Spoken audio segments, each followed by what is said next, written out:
I want people to be making the ethical argument for free trade as the supreme instrument of poverty alleviation, of conflict resolution, and of social justice. Hi, I'm Nick Gillespie with Reason TV, and today we're talking with Daniel Hannan. He's a member of the European Parliament for the time being, and he was also one of the people behind the Brexit, one of the heads of Vote Leave. Daniel, thanks for talking to us. Thank you. So what is going on with Brexit now? England has, they passed a referendum, we're out, but nothing quite has moved on since then. It's a 2-year process until Brexit formally takes effect. And we're going to use those 2 years to try and scope the kind of trade deals that we can have in the rest of the world. I mean, the EU, although it's an internal market, is actually a fairly protectionist body vis-a-vis non-European Even though countries. It's the single largest economic trading zone, they did not create any agreements with outside entities. They have some, generally with countries that are either in the European area or are usually French former territories in North Africa. But they don't have the big trade deals, China, India, United States, Indonesia, Brazil, none of those. And so this is our opportunity. If we can get this right, we voted to leave a protectionist customs union. We now have a chance to be a more deregulated, more global, more free trading country.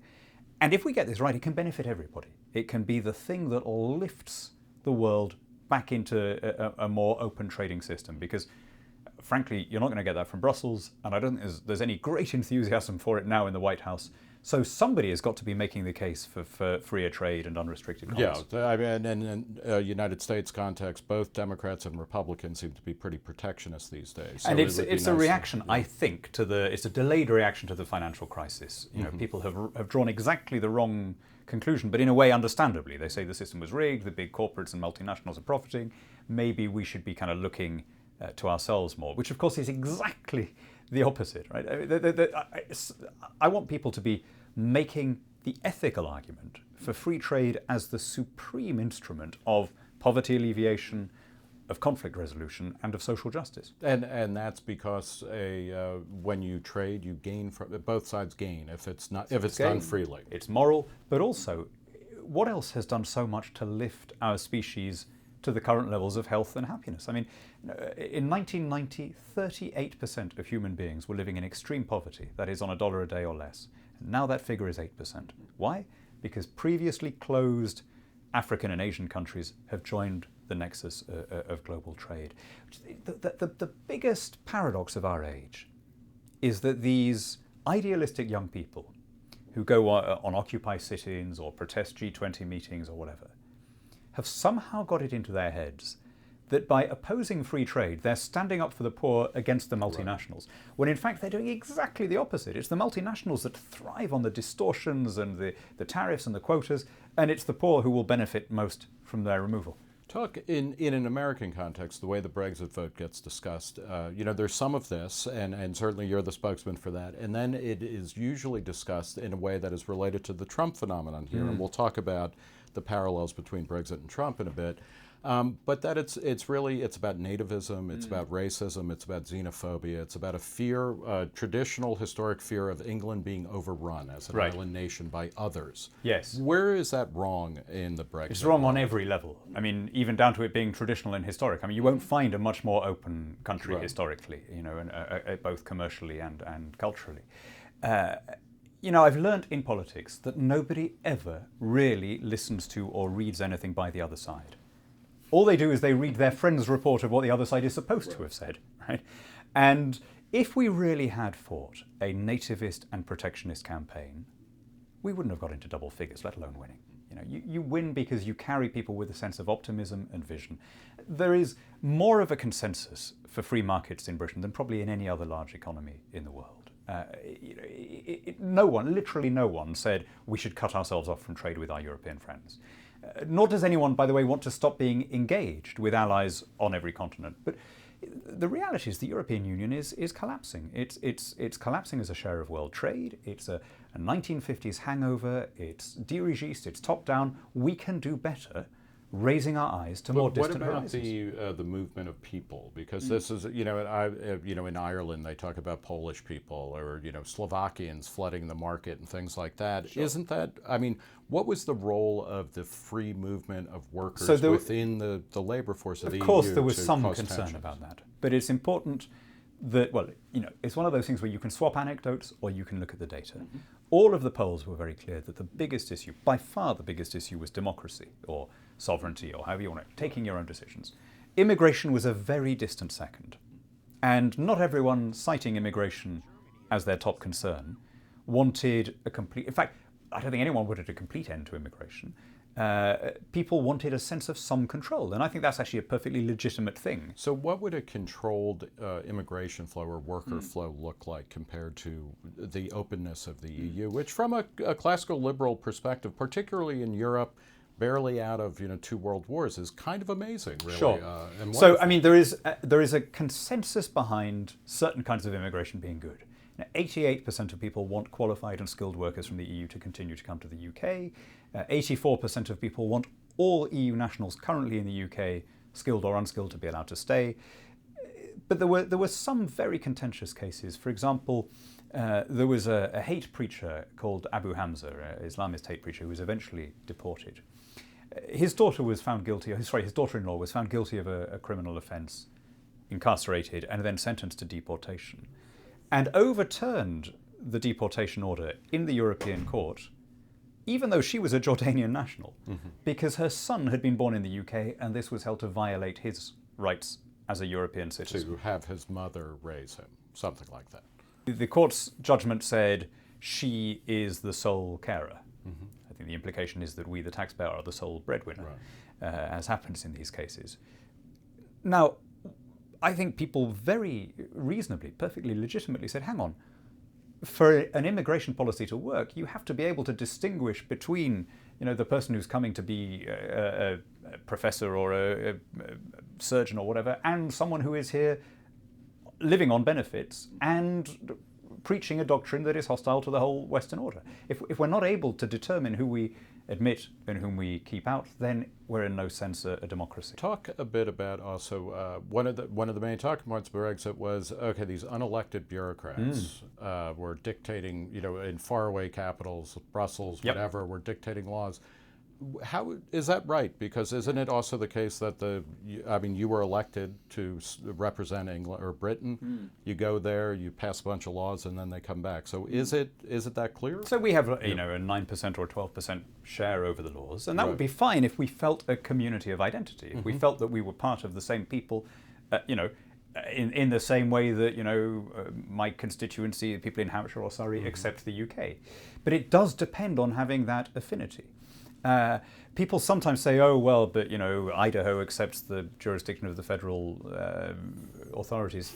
Yeah, okay. It's a bad choice, but we get the idea. But it's a bad choice on... It's a bad... The real parallel here would be if I were to say you should have a Pan-American Union with a Pan-American Parliament in Havana that would have supremacy over your laws, with a Pan-American central... a Supreme Court in Caracas that would be able to strike down laws of Congress. Let's throw in a Pan-American central bank in Buenos Aires that administers your new currency, the Pan-American peso. That would be the fair parallel. And of course, how that would be. People would tell me to buzz off or they might use a stronger word than buzz. So do you see you talk about the collapse of the EU or the failure, and it's clear that with Britain leaving, but other countries are talking about it. There's economic difficulties. And you called it a hangover from the 1950s, from the common market days. Does it represent, it was rather than being a new beginning for Europe, it's the last gasp of that old kind of 19th, 20th century centralized control model? I think it's a very good way of putting it. Yeah, everything in our lives is becoming more dispersed, more decentralized, and Europe will again. Correct. I think the US, in one sense, was incredibly lucky in the timing of its foundation. The Constitution was drawn up at the moment when there was the maximum emphasis in Western thought on the liberty of the individual and constraints on state power. Ask the question whether the Bill of Rights would get through Congress today. Sadly, the European Union is also a child of its time. It was born at a time when there was a huge belief in the power of beneficent government, and when the whole model was was top down and dirigiste. So built into the foundations of the EU are a collectivist agricultural system, common external tariffs, industrial policy, and indeed government by, as you said, unelected people, because it was thought that democracy was a bit dangerous. People would get the wrong ideas and so on. It was inefficient. Right, so you should have these wise technocrats who were disinterested and immune to public opinion. As you say, the world has moved on. Now, is the alternative, though, and particularly in Europe, and you see these kinds of flashpoints happening, certainly during the early years of the EU in the 90s and whatnot, it's either Europe is either unified or it's balkanized and people start shooting at each other again. Are those the only two options? There's a really good, extant third option, which is the European Free Trade Association. The European Free Trade Association is a classical free trade area. It's much more like NAFTA than like the European Union. That is, it doesn't really busy itself with behind-border issues. It sets common standards when you're trading rather than when you're not. And it's based on mutual recognition of products rather than standardized rules. Mm-hmm. Pretty good model, right? Yeah. And of course, it has no aspirations to political union. Now, I hope that Britain will have that kind of relationship with other countries in Europe, based in a continuing common market, but without an external tariff. So we'll be able to sign a free trade agreement with you, with Canada, and so on. There will be some countries in Europe that, for whatever historical reasons, are still wedded to the ideal of federalization, centralization.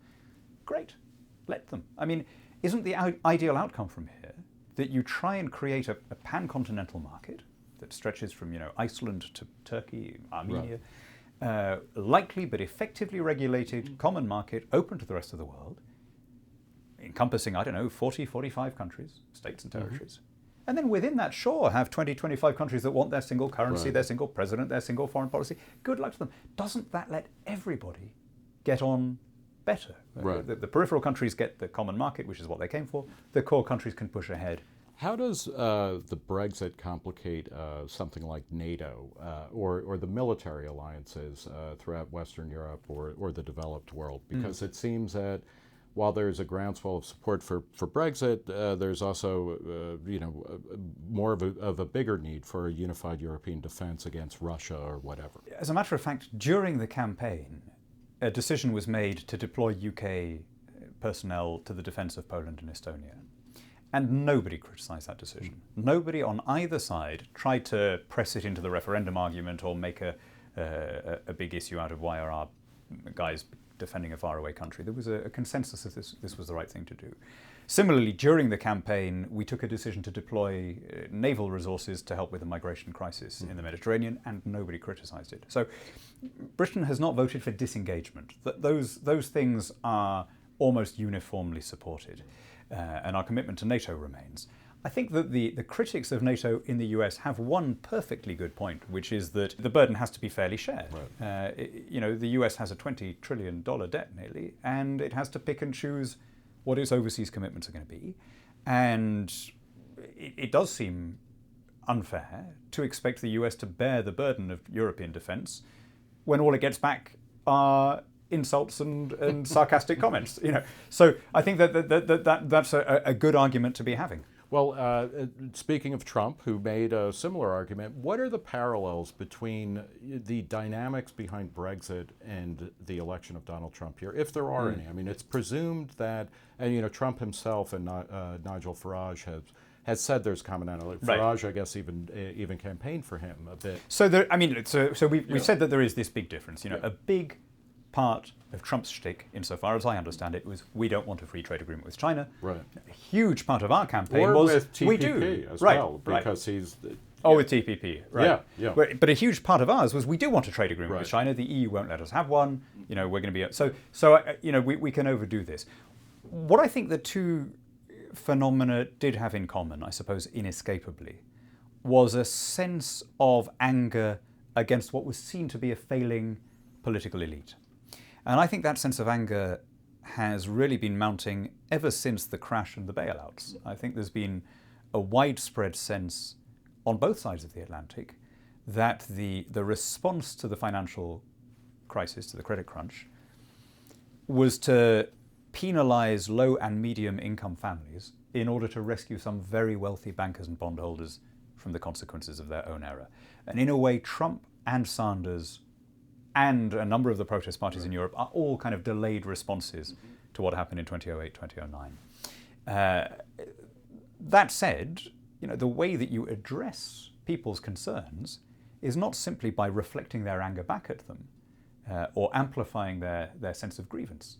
The way you address their concerns is to tackle the problem of certain groups being left behind. And I think one very obvious way you can do that is to change the monetary policy that your Fed and our Bank of England and the European Central Bank, the Bank of Japan have all been doing, which is this constant splurge of quantitative easing, which has led to an asset price inflation, which has indeed penalized the unskilled workers. And that's something very easily fixed and would I think, go a long way to addressing people's sense of unfairness.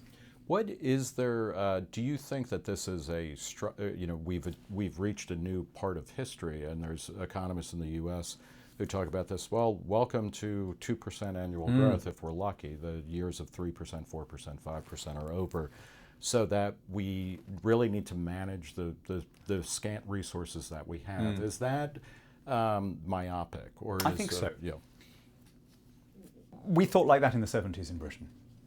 Yeah, that it was over. It was over. The phrase was managed decline. It's a question of in how civilized a way can we do this, and there were apparently rational reasons for thinking that. We had constant strikes, we had double-digit inflation. The Beatles had broken up. Right. I mean, nothing was going right. Prices and incomes policies. I mean, a conservative government passing laws on what you were allowed to earn and what you were allowed to set your prices at.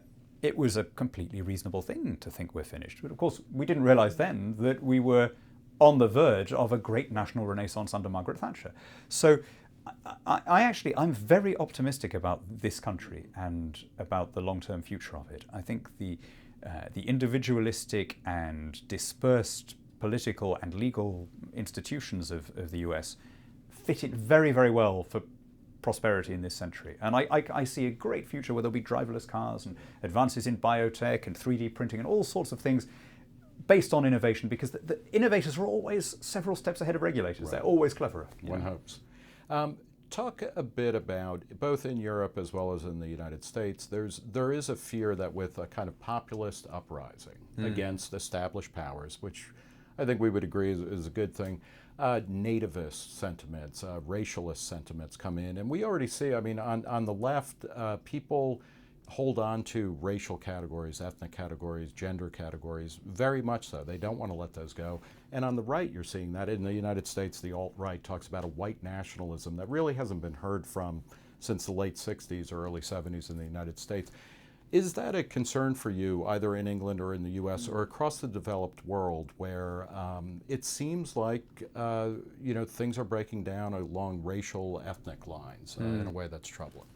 I'm not sure how true that is. It's natural to become alarmed about people saying extreme things, even if their numbers are tiny. Right. If you spend your life on Twitter, you think the alt-right is a very big deal, but how many times do you hear any normal person raising it in the real world rather than virtually, right? Funnily enough, I just had a meeting with the behavioral psychologist Jonathan Haidt, brilliant writer, who I think his work is it's the most important cutting-edge work being done in terms of understanding what drives our political sympathies. And his point was that actually most of this sentiment is not about race or categorization by ethnicity, gender, and so on, but is about a sense of being insulted, having your values traduced. In other words, being called a racist all the time.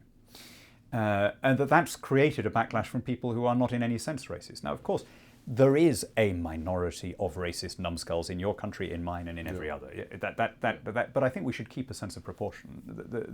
The backlash is not really driven by the people who have jumped onto it. It's driven by a sense that elites used a cronyist and corporatist system to enrich themselves at public expense, and then B, that having done that, they turned around and spat on the values of the people who'd bailed them out. Right. For Trump, and you've written recently in the Washington Examiner, not that you are warming up to Trump, but that you're de-thawing towards him. Yeah.